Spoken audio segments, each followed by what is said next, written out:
আচ্ছা ল্যাংটা মা কি গো? কালী মা।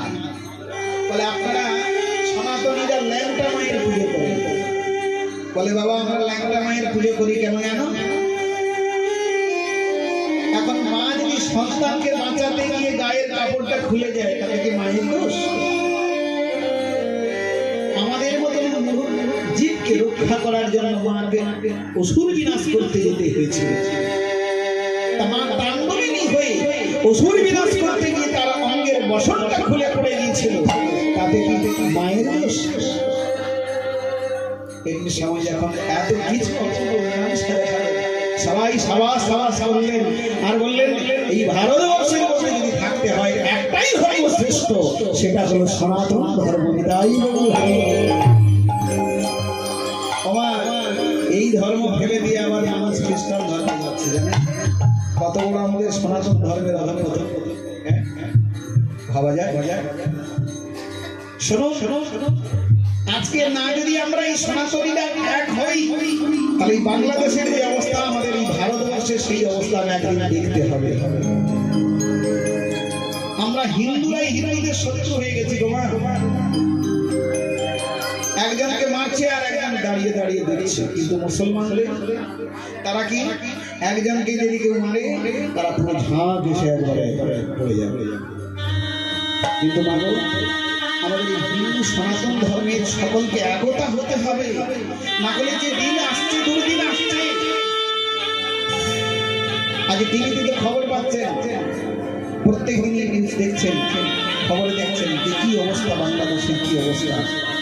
তো সেই জন্য মাগো আমাদেরকে শক্ত হতে হবে, আমাদেরকে লড়াই করে বাঁচতে হবে।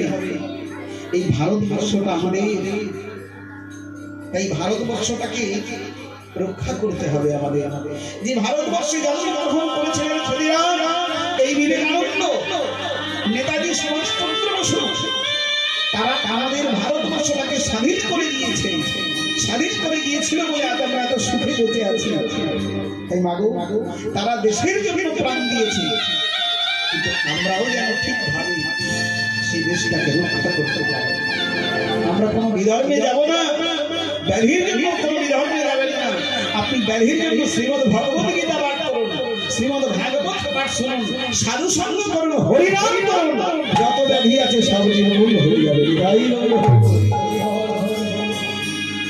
এই সুদৃঢ় বিশ্বাস নিয়ে ভগবানের নাম করুন, আস্তে আস্তে করে ব্যাধি নির্মূল হয়ে যাবে।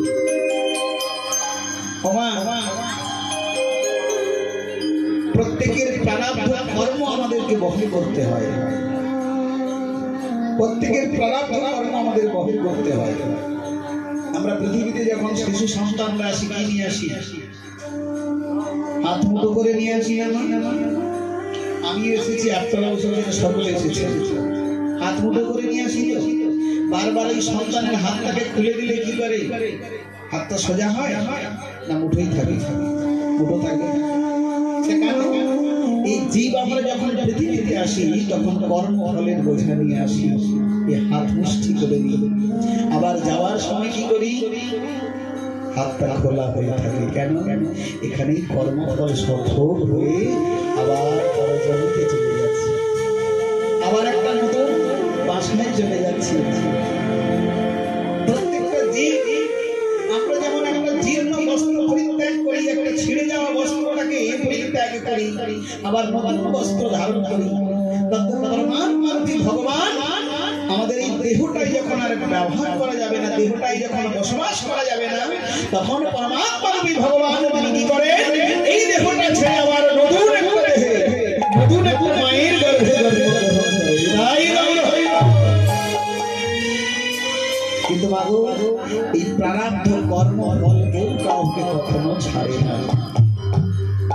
প্রারব্ধ কর্ম কেউ কাউকে কখনো ছাড়ে না।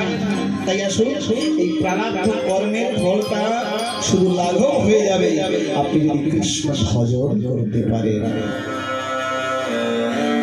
আপনি পাপের জন্য প্রায়শ্চিত্ত করলেন, পাপের জন্য প্রায়শ্চিত্ত করলেন, আবার পাপ করলেন, আবার প্রায়শ্চিত্ত করলেন, তাহলে সারা জীবনকে এইভাবে প্রায়শ্চিত্ত করে যাবেন? কিন্তু না, যদি হরি ভজনে লেগে পড়তে পারেন, হরি ভজন করতে পারে না, তাহলে বারবার আর প্রায়শ্চিত্ত করতে হবে। এটাই হরি বল। ওগো জপে যাও নামের মালা, জপে যাও নামের মালা সর্বগাহন্তরে। সবাই তালি দিয়ে বলবে হরে কৃষ্ণ হরে কৃষ্ণ কৃষ্ণ কৃষ্ণ হরে হরে, হরে রাম হরে রাম রাম রাম হরে হরে।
সবাই বলবে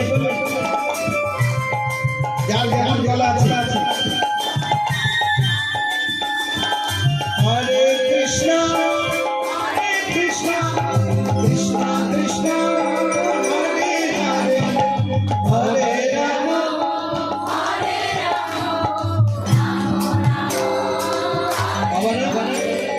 সবাই সবাই সবাই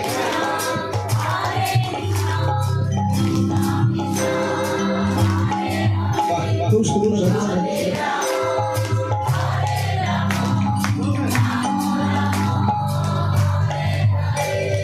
আচ্ছা, মহাপ্রভুকে হাতটা নিচের দিকে ছিল না উপরের দিকে?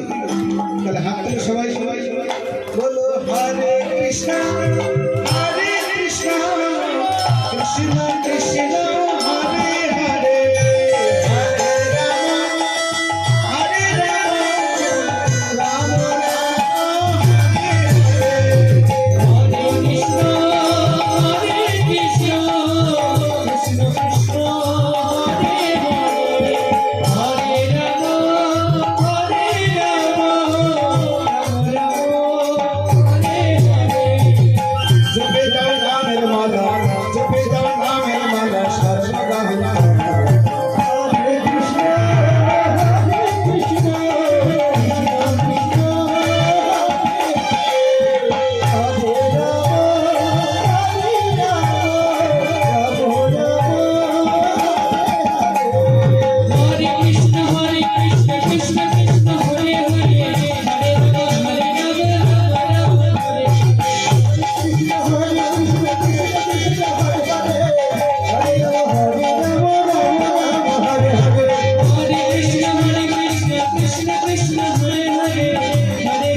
এই নাম যে বাখে মনে নষ্ট